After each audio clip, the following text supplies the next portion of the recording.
Shalom saudaraku yang terkasih dalam nama Tuhan Yesus Kristus. Di pada sore hari ini kita kembali merenungkan kebenaran dari firman Tuhan. Dan sebelum kita merenungkan kebenaran firman Tuhan, mari kita bersatu dalam doa.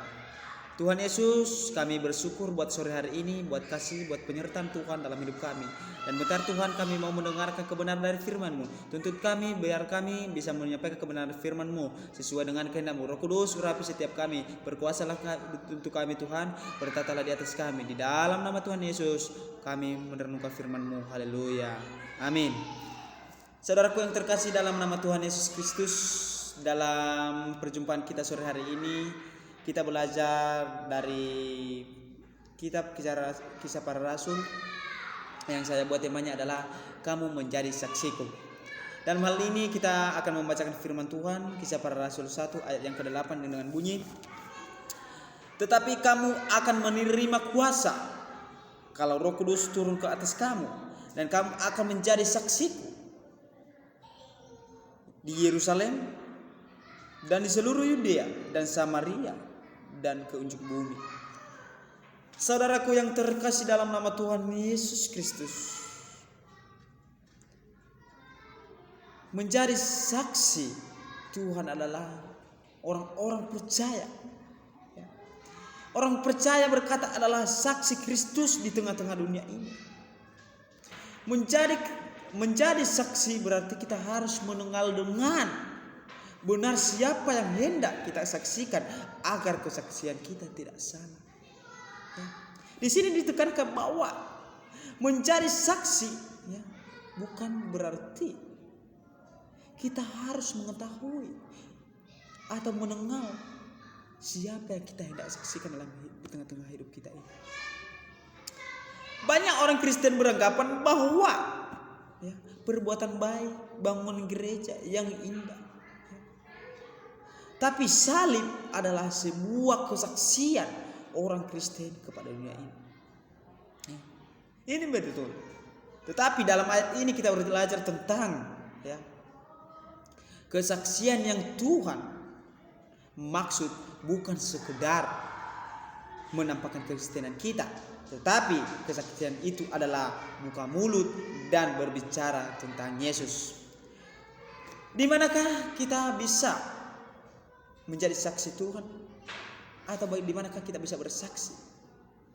Yang pertama tadi katanya adalah di Yerusalem.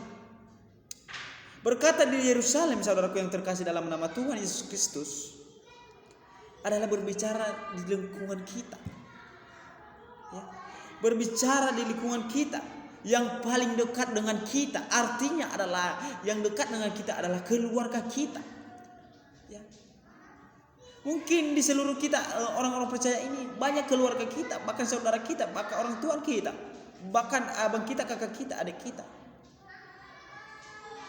belum sepenuhnya menerima Tuhan Yesus. Bahkan masih hidup dalam zaman-zaman pergaulan-pergaulan yang buruk. Tetapi dalam hal ini kita diajarkan menjadi saksi untuk Tuhan adalah kita harus bisa membawa keluarga kita untuk di hadapan Tuhan. Dalam hal ini kita belajar bahwa berbicara lingkungan yang paling dekat dengan kita yaitu keluarga kita. Sebelum kita bersaksi keluar, kita harus mendulukan dulu keluarga kita. Bagaimana kita menjadi saksi Tuhan Yesus adalah yang pertama dalam keluarga kita. Setelah mereka atau keluarga kita diselamatkan, barulah kita bersaksi dalam lingkungan yang lebih luas. Jangan dulu kita mendulukan keluar, saudaraku, tetapi keluarga kita belum kita selamatkan, belum benar-benar sungguh memberikan hidup kepada Tuhan. Yang kedua, saudaraku, di Yudea ini berkata kita harus bersaksi dengan ruang lingkup yang lebih luas, yaitu bukan hanya di lingkungan keluarga kita saja. Saya sudah katakan tadi, sebelum kita keluar untuk menyampaikan menjadi saksi di luar, maka terlebih dahulu adalah keluarga kita. Setelah kita selamatkan keluarga kita atau kita bawa di hadapan Tuhan, barulah kita menjangkau sanak saudara kita, famili kita, yang jauh dari samping kita. Ya. Jadi setelah kita keselamatkan keluarga kita, ya, setelah keluarga kita diselamatkan bagi Tuhan, maka sekarang kita harus menjangkau sanak saudara kita yang lebih mungkin, kakek kita, bahkan paman kita, ya. Dari sini kita belajar, saudaraku yang terhormat. Tetapi akan semudah itu? Tidak. Tadi Tuhan berkata bahwa kita akan menerima kuasa kalau Roh Kudus turun atas kita. Dalam Yohanes berkata bahwa Tuhan menganggap kita sahabatnya kalau kita melakukan perintahnya. Makanya firman Tuhan adalah bukan hanya kita renungkan, bukan hanya kita baca, bahkan kita lakukan, bahkan kita perbuat untuk orang. Mungkin hari-hari ini banyak orang-orang percaya, bahkan banyak amat Kristen yang belum sungguh-sungguh memberikan hidup. Bahkan ada di luar sana yang belum mendengarkan Injil. Jadi inilah tanggung jawab kita sebagai anak-anak Tuhan, sebagai orang percaya, menjadi saksi Tuhan adalah tujuan kita. Bagaimana kita membawa orang-orang yang belum mengenal Tuhan supaya mereka diselamatkan lewat hidup kita, lewat hidup saudara. Mari saudaraku, kita sungguh-sungguh berikan hidup. Ketika kita memberikan hidup kepada Tuhan, bukan yang kita pikirkan adalah hidup kita, tetapi bagaimana besarnya kuasa Tuhan dalam hidup kita, bagaimana bekerjanya Tuhan dalam hidup kita. Karena Tuhan berkata bahwa roh kita lebih besar daripada roh yang di dunia ini. Ya, tapi apakah semudah itu? Tidak. Saya sudah katakan tadi bahwa Tuhan menganggap kita sahabat ketika kita melakukan apa kehendaknya, apa perintahnya dalam hidup kita. Ya. Tapi ketika kita berpisah dari Tuhan Yesus, maka hidup kita akan binasa. Maka cita-cita kita, impian kita akan selalu gagal. Ya. Dalam hal ini saudara, kita belajar bagaimana kita menjadi saksi Tuhan Yesus. Ya. Yang ketiga, di Samaria. Ya. Pada saat itu Samaria bukan hanya didiami oleh orang Israel, tetapi sudah didiami oleh orang-orang kafir.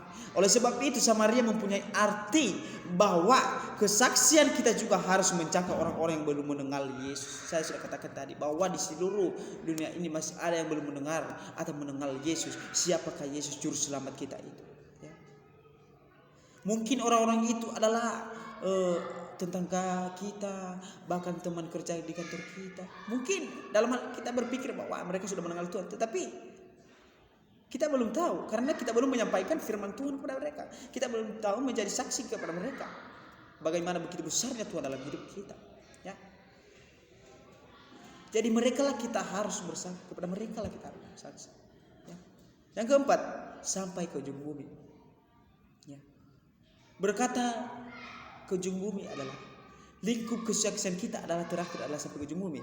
Ini bukan berarti bahwa kita harus pergi sampai ke ujung bumi atau ke ujung dunia untuk menyampaikan Injil.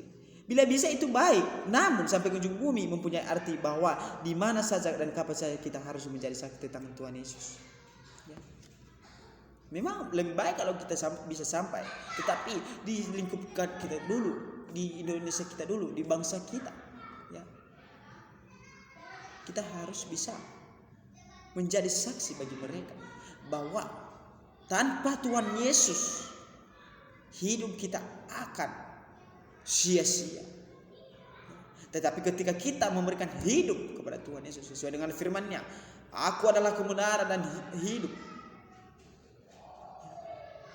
Dia adalah jalan kita. Ya. Aku adalah jalan kebenaran dan hidup. Tanpa melalui aku tidak ada pun seorang pun yang datang kepada aku. Dalam hal ini kita sebagai anak-anak Kristus, ya, orang-orang percaya, kita mari berikan hidup kepada Tuhan. Ya. Kita harus bisa memenangkan jiwa. Kita harus bisa berbuah. Ya. Supaya umat yang belum mendengar firman Tuhan tidak binasa. Ya. Kita pergunakan waktu yang Tuhan berikan kepada kita. Waktu ini adalah nyawa kita, saudaraku yang itu. Banyak orang mengatakan bahwa waktu itu adalah uang. Tetapi dalam prinsip orang Kristen atau orang percaya kepada Tuhan Yesus, waktu adalah nyawanya. Ya. Dalam hal ini kita belajar Seperti firman Tuhan bahwa yang kita cari adalah yang baik, bukan yang jahat. Memang mengikut Tuhan sangat berat, banyak rintangan. Kita harus bisa siap memikul salib kita. Kita harus siap memikul kuk kita. Tetapi Tuhan berkata bahwa kan Dia selalu menyertai, bahkan Dia pimpin kita. Ya. Dalam hal ini saudaraku yang terkasih dalam nama Tuhan Yesus Kristus, mari berikan hidupmu kepada Tuhan selagi masih Tuhan berikan kesempatan kepada kita. Ya, sampai sekian firman Tuhan di sore hari ini. Biarlah Tuhan terus menuntut kita. Biarlah Roh Kudus yang selalu menyertai kita. Biarlah firman Tuhan yang kita dengar pada sore hari ini menjadi satu kekuatan dalam hidup kita. Tuhan Yesus memberkati. Shalom.